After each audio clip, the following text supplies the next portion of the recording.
I hope you can see my screen. So the first session was on principles. So we were understanding the current policy on health and social care. So here we identified current government policies relating to health and social care in your chosen country, explain the impact of policy on health and social care sector and on the provision of care within your chosen country, and to assess how policy meets the current needs of the population in terms of health and social care. So there are three things that you had to do, you have to do. And also remember that it is your chosen country that we're talking about. So it is your chosen country where you'll have to talk about the government policies. Your chosen country can be anywhere. It could also be the UK. So it's up to you. So we talked about a bit about like what policies there are, and they've been split into four main groups. So there was administration, there was health and safety, there was human resources, and there was service delivery. So all of them had different ways of actions and different duties to perform. And then we talked about what policy does and what are the procedures within a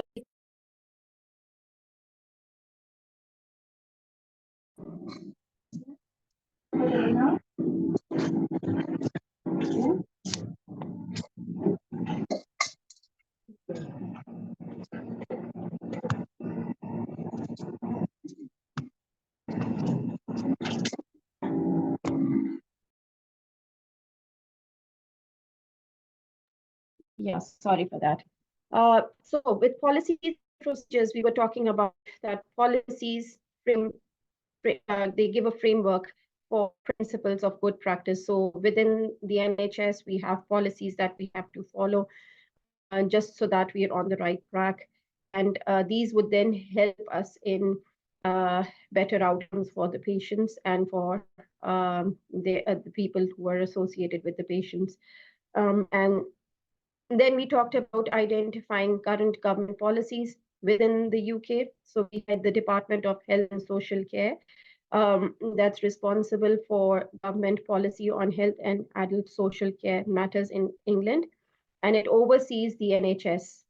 So we have the NHS, over which we have the Department of Health and Social Care. So, and we talked about who works under these different organizations.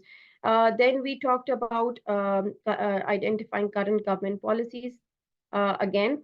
So we talked about the same department that we were mentioning, and then we have the UK Health Security Agency and Medicines and Healthcare Products Regulatory Agency. We had the Public Health England that we were talking about. They all have different functions. Then we talked about legislations within the country. So we have Health and Social Care Act 2012, which helps to deal with health inequalities. Okay. And then we had talked about the Equality Act 2010, which established equality duties for all public sector bodies. And these acts and these regulations are very important. You can use them in your references. Supporting legislation was the Social Value Act 2012, which requires public sector commissioners to consider economic, social, and environmental well-being when we're talking about all the communities to be involved in it. Then we talked about why these are very important, why these policies are very important. It's to guide the desired outcomes and their fundamental guide, basically. So every one of us, we need a guide in life where whatever we are working with in order to work the right way. Other government policies that affect provision were economic policy. Again, it deals with the budgets, the taxation, money supply, interest rates, etc. Immigration policy, so how it is, and there's some countries that have free immigration, countries that don't have free immigration. What's going to happen in those conditions? We talked about a bit about those. Then we had a talk on impacts on of a policy in making provision of health and social care within the chosen country. So there could be provision of facilities, the employment of staff because of these policies. It could go high or it could go low, and the commissioning of services. And next, we talked about provision of facilities. So welfare facilities, they would have workers that must have access to toilets and hand basins. These are basic sanitation, a place to store clothing, drinking water, which needs to be clean, somewhere to rest and eat meals, health and safety at work. So this is these are the paradigms of facilities that need to be provided for each worker. Then we talked about what is a healthy working environment. We talked about what are the components. So you need good ventilation, you need a reasonable temperature. So if it's very hot outside, you need to be comfortable inside, and vice versa. Lighting should be suitable. There should be enough room space suitable for workstations. If there are workstations, clean workplace appropriate with appropriate waste containers. A safe workplace should have premises and work equipment within that area. The floors and traffic routes should be free of obstruction. They should have windows that can be opened and cleaned safely. And there should be transparent glass doors or walls that are protected or made of safety material. This is all because of fire hazards and to reduce the hazards as much as possible. We talked about legislations that must be adhered to when employing staff. So there was the Employment Rights Act 1996. I'm not going to go into detail. Please have a look at them. National Minimum Wage 1998, Employment Relations Act 1999, Part-Time Workers Regulations 2000, and the Equality Act 2010. We've talked in detail about these earlier. Then we talked about commissioning of services in accordance to Health and Social Care Act 2012. So it's the process by which health and social and care services are planned, purchased, and monitored. We look at commissioning processes. We looked at them in a lot of detail.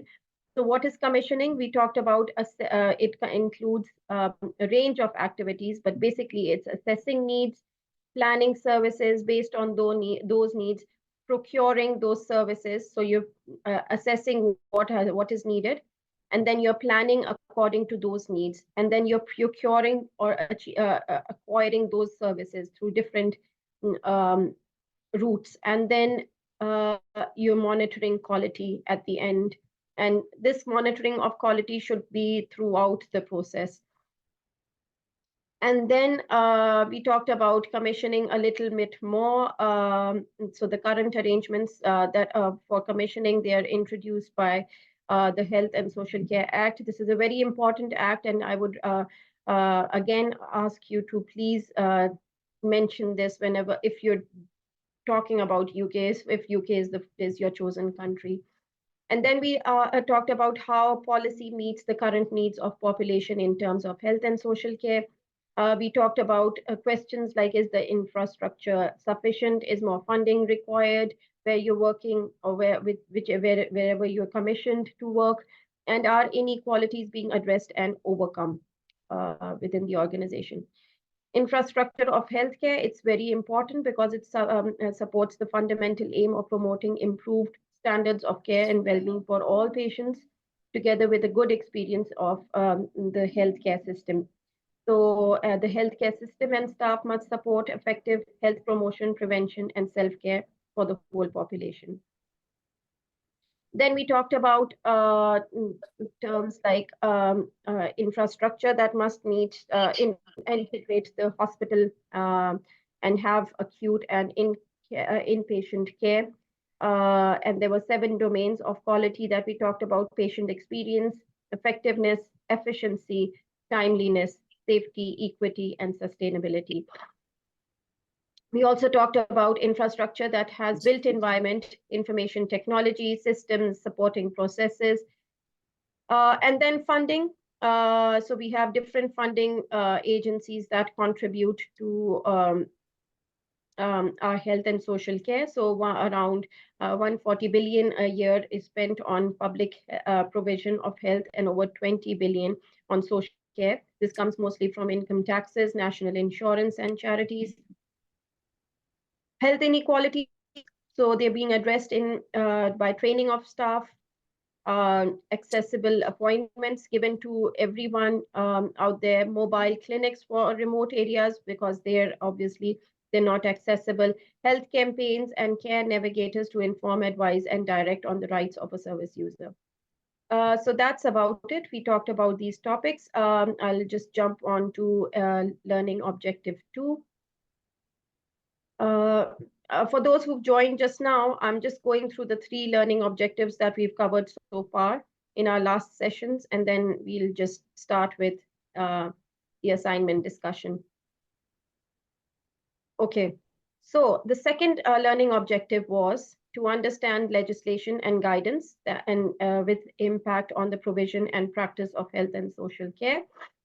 So we talked about, so your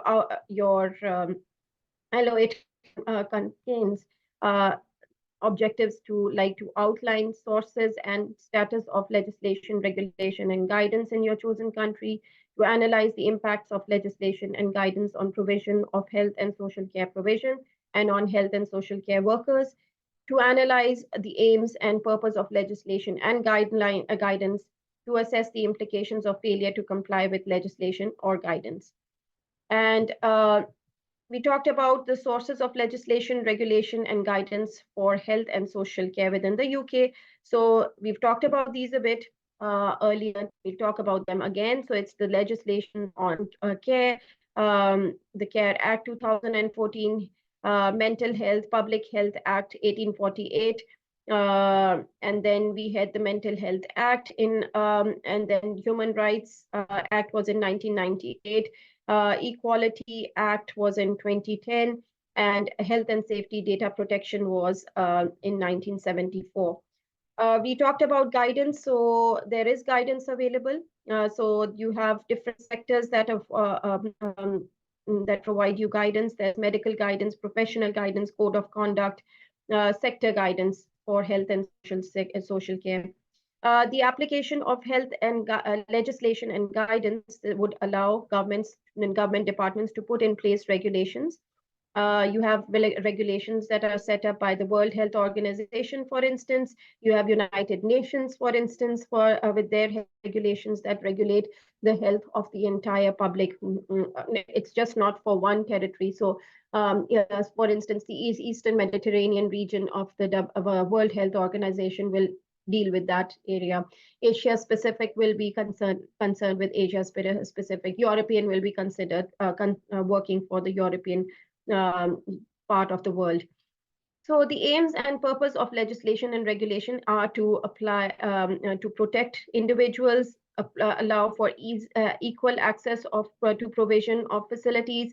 There will be penalties if there's non-compliance, like fines, imprisonment, loss of licenses. We've talked about this in detail yesterday also. What are the sources of guidance? So you have government legislation, you have the GMC, CQC. These will be coming many times in your learning objectives also. The NICE guidelines are very important. This is when any new treatment that you're trying, any new pathway that you're trying for the patient, these NICE guidelines would be there for your support. British Medical Association, BMA, it's a registered trade union for doctors and the United Kingdom, which give guidance. What is analysis? So it's a detailed examination of the elements of or structure of something, the process of breaking a complex topic or substance into smaller parts in order to be, again, a better understanding.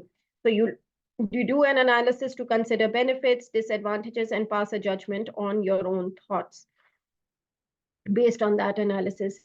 So what is the impact of provision and workers within the health and social care? So it's to maintain safety and quality of provision and ensuring consistency. So if you're doing something and you're doing it the right way, keep it consistent. Do not go for variability, because the variability in a service is the lack of consistency, and its liability is liable to change or vary with time, which is not very good. And then we talked about practical aspects such as record keeping requirements. So it is very important you have records, you have electronic records, otherwise you have handwriting which must be legible and written in black ink. So if it's photocopied, it's clear enough. The records must be accurate and written in a way that the meaning is clear. Records must demonstrate a full account of the assessment made. So you have the dates, the initials of who's making the record, the person who's involved in the record. They must be dated and timed accurately and signed. The Department of Health's purpose, we talked about it, is to help people live better and longer. It's just not longer, better also. So the quality of life is maintained. Then we talked about the Department of Health that shapes, that lead, shape, and fund health and healthcare in England, and they make sure that people have the support, care, and treatment that they need with compassion, respect, and dignity. And then we talked about the main aims and purposes of legislation and guidance. It's to reduce inequalities which are related to health. We talked, it's to address equal opportunities for every service user and clinician to ensure provision is being delivered safely, to safeguard service users and clinicians from harm, to set a guidance on how services are delivered and what can be delivered, codes of conduct, and to set guidelines on procedures for all staff. Then we talked about why is health and safety compliance so important. It's for improving staff retention. So you want proper staff working there. You want them to be happy in order to continue their work, enhancing productivity, reducing overhead, or ultimately generating a healthier bottom line. Health and safety compliance will be essential to sustainable success every time. Then we talked about if there's a failure to comply with legislation, what happens? You have prosecutions or you have fines. That organization, they could have imprisonment also for up to 6 months in the magistrate's court and up to 2 years in the Crown's court, depending upon what the act was. There'll be loss of reputation. Obviously, people will not want to rely on this organization next. There'll be loss of current or potential staff, downtime, and loss of productivity. And then we talked about Health and Safety Executive, which is a UK government agency that's responsible for encouragement, regulation, and enforcement of workplace health, safety, and welfare, and for research into occupational risks in the Great Britain. Improvement notices could also be given if there's failure to comply. So this is a very good thing. So if they've not issued you with any liability, you could have improvement notices instead. And then there's prohibition notice, which this deals with more serious types of enforcement. They'll be served if an inspector believes that the activities being undertaken involve risk of serious personal injuries. So they don't want that to happen. The effects of non-compliance would be that staff would be updated, should be updated regularly so that they know what they're supposed to do. Faculty staff training should be there to improve the situation, and this will help avoid any potential action taken by H&SC and local community. So this is what we talked about in the second learning objective. And now I'll come to the third learning objective, which we covered yesterday, actually. Very, very briefly, because we've already covered it. You can have a look at the details in the presentation that will be shared with you tomorrow. So we talked about understanding the principles and values that underpin the provision of care. And then again, this will be regarding your own country of choice. So we described the underpinning principles of health and social care, outlining how principles impact on the provision of care, explaining initiatives to promote the fundamental principles among those working in health and social care, assessing how underlying principles support basic human rights, and assessing the implications of failing to adhere to fundamental principles of care. Very briefly, so when you're caring for people, you must have dignity, respect, confidentiality, impartiality, inclusion, individual rights, and responsibilities. We talked in detail, especially about impartiality and inclusion. So our values, if they are committed to quality of care, compassion, improving lives, working together for people, everyone counts, and respect and dignity. These values, if they carried out throughout your every process, that means you're working in the right direction. Underpinning principles of care, they are put forward by the CARE Act 2014. They define how important it is to involve a service user in the process of assessing their safeguarding needs. We talked a lot about safeguarding yesterday, actually. Then the principles of CARE Act 2014, it encourages caregivers to take a person-centered approach. We talked about what a person-centered approach is when you're talking about maintaining safeguarding, especially when it is vulnerable adults or children that you're talking about. 6 principles of the CARE Act were empowerment, protection, prevention, proportionality, partnership, accountability. We talked in detail about all of these. So when you're empowering individuals for their care, you're actually empowering them, or making them more confident and making them confident about their decisions. Basically, you're protecting the service users with, and they know that you're giving them different ways where they can recognize the signs of abuse and ask for help when they can. Prevention is always necessary, and this is the proactive step to stop safeguarding concerns from developing in the first place.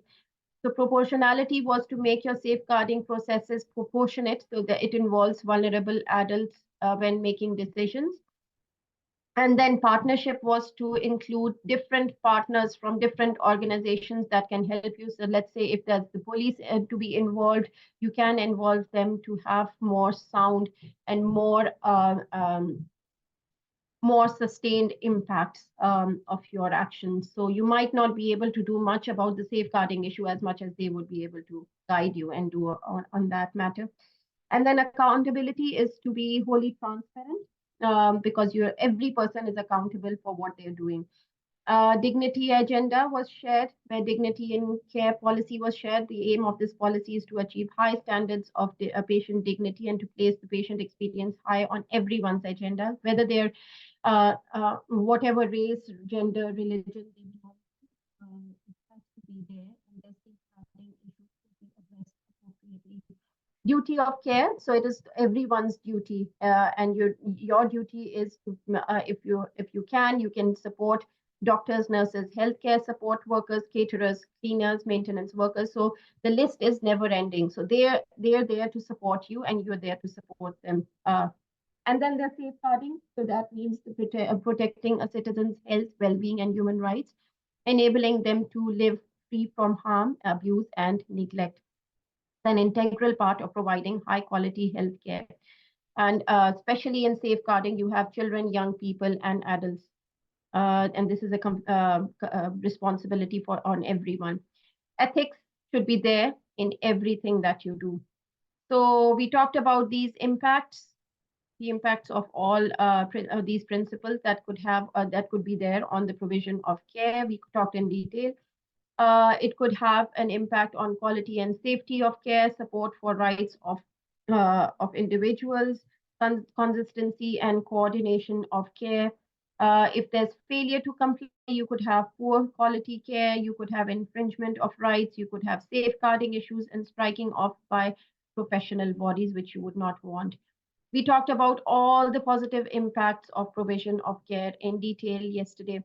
And then we talked about the initiatives to promote fundamental principles among those working in health and social care. So there are initiatives such as UK Dignity Agenda, promotion of rights. You had the person-centered care, 6 Cs, which we talked about. So this was the UK agenda, had a dignity agenda, which was shared with the NHS by the NHS Trust. So they're committed to ensuring that all patients and their families or carers are treated with dignity and respect throughout their care journey.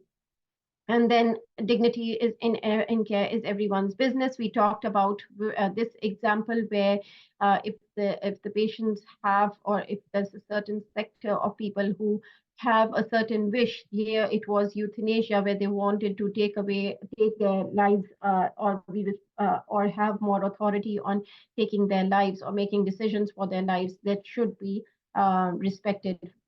Euthanasia is at the moment it's illegal in the UK. So people have to go and travel to other countries important to actually go through the process of dying calmly. The aim of the dignity in care policy was to achieve highest standards of patient's dignity and to place the patient experience high on everyone's agenda. So this framework was shared with you. You can have a look at it in detail. And then we talked about different policies that are there. So this policy articulates that every employee will uphold values and behaviors to the highest standard in relation to dignity in care. The policies also had sections, the policy that I've just mentioned to you to have a look at. Service provision and building design should be there, education and training should be there, same gender accommodation, care provision, advocacy, and advice. So they're different components. So the NHS, it followed these 15 basic rights. I'm not going to go into detail because I'm concerned about the time right now. So these human rights, they're there for every individual. And then when we talked about what is meant by patient-centered approach and how does it improve lives around. And then we talked about the 6 C's of person-centered care. It's care, compassion, competency, communication, courage, and commitment. We were involved in a class activity yesterday, and then we talked about principles that are used in healthcare that provide a set of clear ideologies for setting and evaluating health policy and service delivery. Supports rights. These support rights to respect, dignity, inclusion, impartiality, confidentiality, individual rights, and responsibility. And then we talked about empowerment, protection, prevention, proportionality, partnership, and accountability, safeguarding equal access to care. Overall, the underpinning principles and values ensure quality, access, and coordination of for all service users.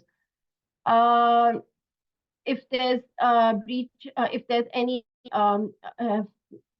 any instance where then people are not, or organizations are not adhering to the rules, there may be lack of quality, breach of rights, accessibility issues, and serious injuries. So this would result in ill health of service users, inadequate services, miscoordinated or missed appointments, resulting in lack of care for service users, negligence, or gross misconduct. So that's about it. This is what we talked about. Now I'll be going directly to our assignment discussion. Please let me know if you have any questions.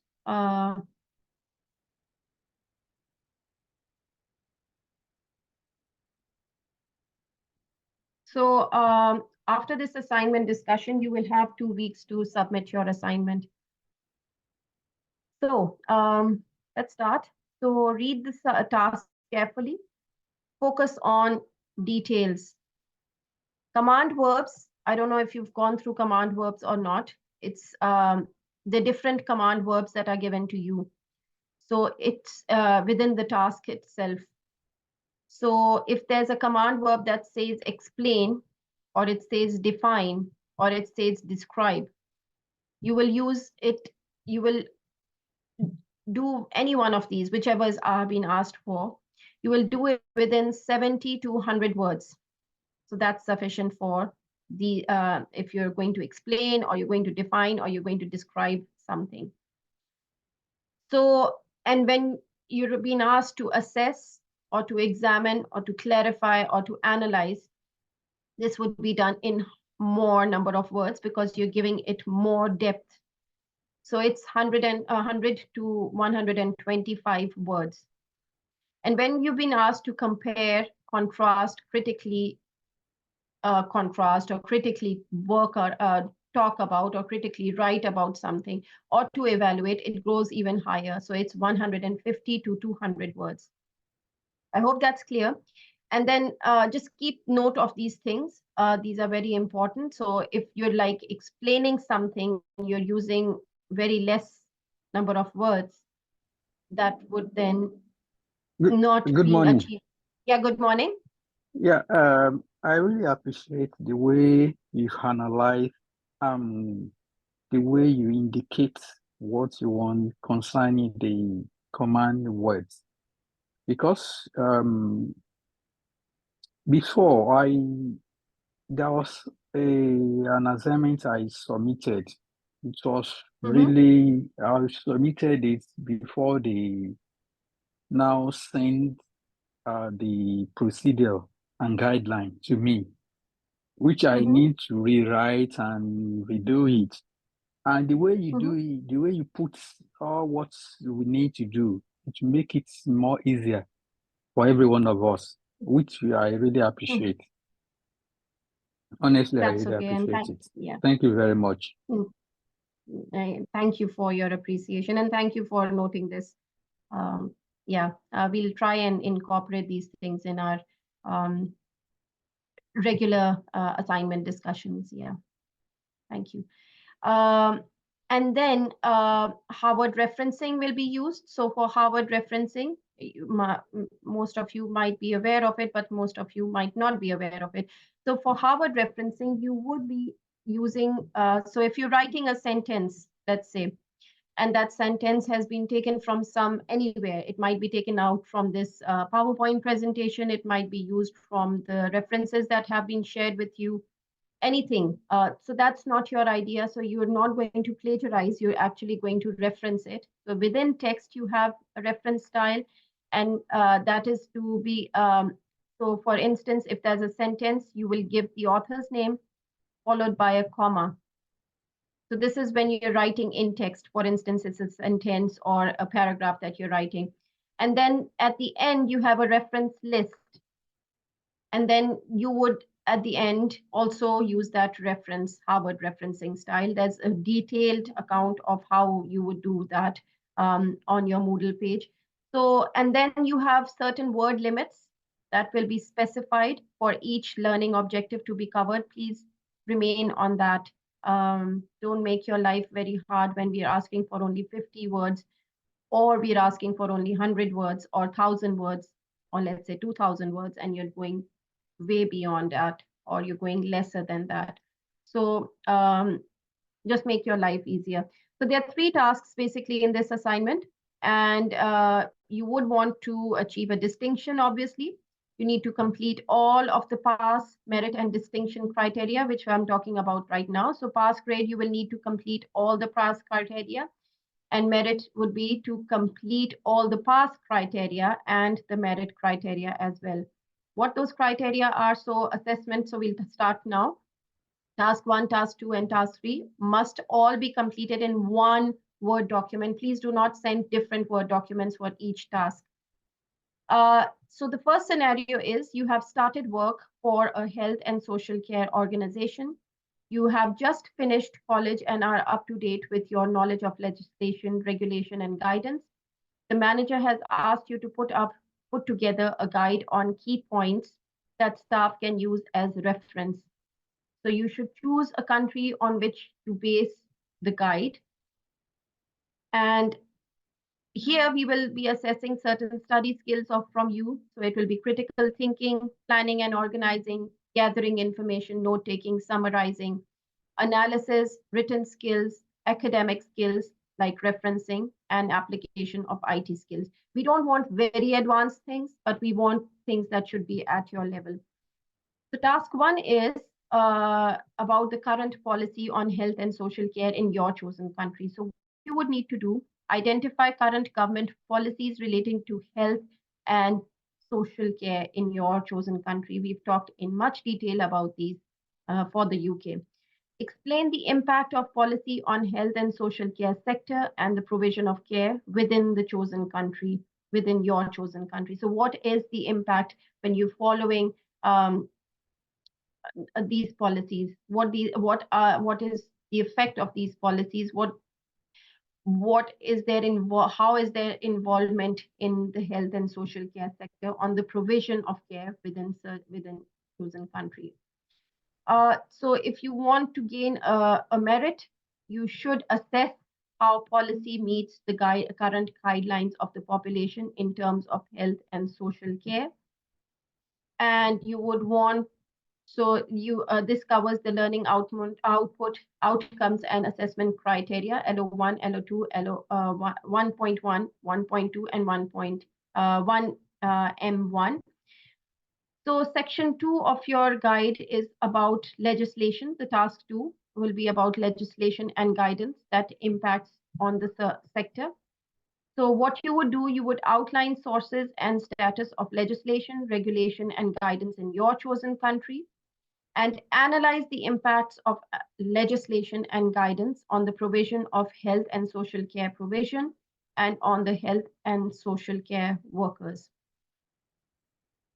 So again, if you want a merit here, you would analyze the aims and purposes of legislation as we've asked to do so. And if you want to gain distinction, you would assess the implications where there's failure to comply. So we've not asked for this within this objective. We've not clearly specified that, but if you add this, you would definitely have a distinction grade. And these are the learning outcomes and assessment criteria. So it covers the learning outcome too.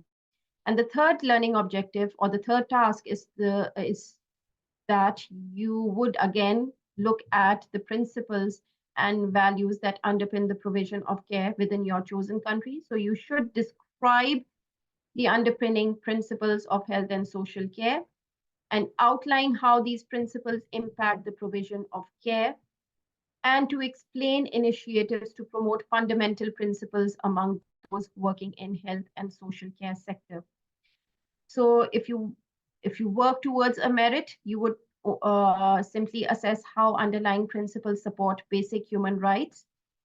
To have a distinct grade, you would assess the implications again of failing to adhere to fundamental principles of care. So you're going one step ahead. Your learning outcomes would be LO3 that you will be covered, and the associated learning objectives. You have 2 weeks from your assignment discussion date to submit your coursework. Use indicative content on the unit specification document. So that's there to support you to structure and answer the assessment criteria. Your assignments should be submitted to learnerwork@ukversity.co.uk. So any questions that you have, please feel free again to email us over here or to text us in the WhatsApp group. So your documentation should be structured clearly, and formatting should be, so if you're using a Word document, let's say, your formatting should be very clear, and you should not use, like, for instance, if I'm using Times New Roman, for instance, in a document that I have open, I am not going to use Calibri or any other font. I'm not going to change fonts within my document. So you have you could highlight all your document and then keep one font. So that's the uniformity of the font.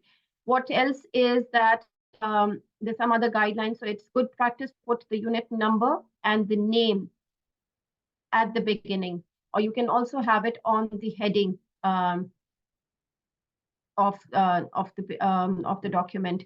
So you can have it in the first page, or you can just double click a Word document, and then that gives you on the top of the document. If you double click on that Word document, you have an option that gives you to write, like, for instance, if this is there, you can write the name of the unit and the number of the unit, and that will, and if you double click that again, you save that document, so that will be there on every heading within your document. Start with a bit of introduction to the unit or the module.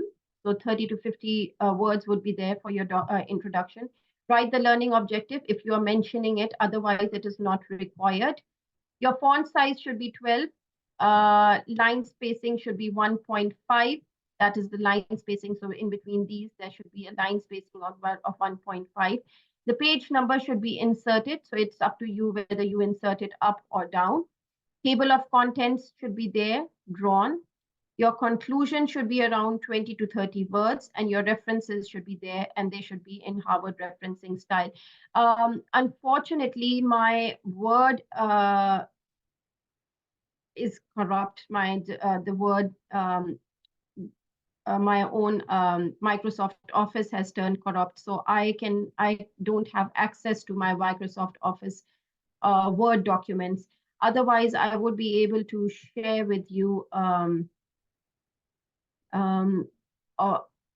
bit about how you can do this work and how you can work about on your referencing and your other documents.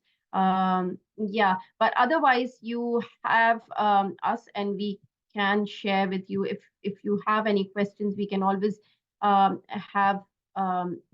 share with you documents where there are options where you can where it is where it is clearly defined on how to submit your document. I would, as an advice, ask you all to whatever you're working on, just email yourselves, because see, my Word documents are not. I can't access my Word documents. So this computer, this laptop that I have, basically is not of use at the moment for me for my Word documents. However, if I have everything in my emails, it makes my life much easier. It makes me at ease. So always, as an advice, always email yourself. If you're writing a sentence, you're writing 100 words, it's not easy to go around and do that again. So just email yourselves.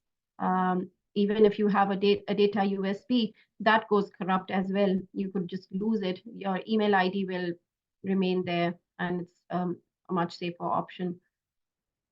Any questions?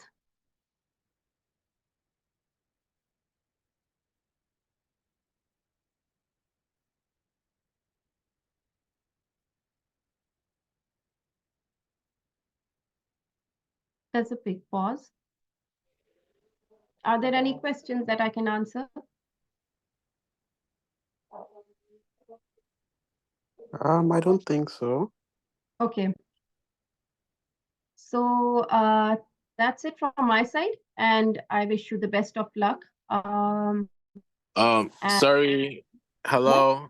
When Yeah, next hi. do we have lectures? When next are we having classes? I mean. The schedule will be shared with you whenever they have them ready. So I'm not really Okay. sure. I Okay. don't, Okay. unfortunately. Okay. Yeah, Okay. Thank you. that's okay. And good luck for all of you. If you have any questions, please remember to email here or just drop a message, and then we'll be there to support you. All right. Thank you very much. Okay. You all have Thank you. take care and have a good week. Thank you. Take care. Yeah, Stay you safe. too. Bye. Thank you. Bye.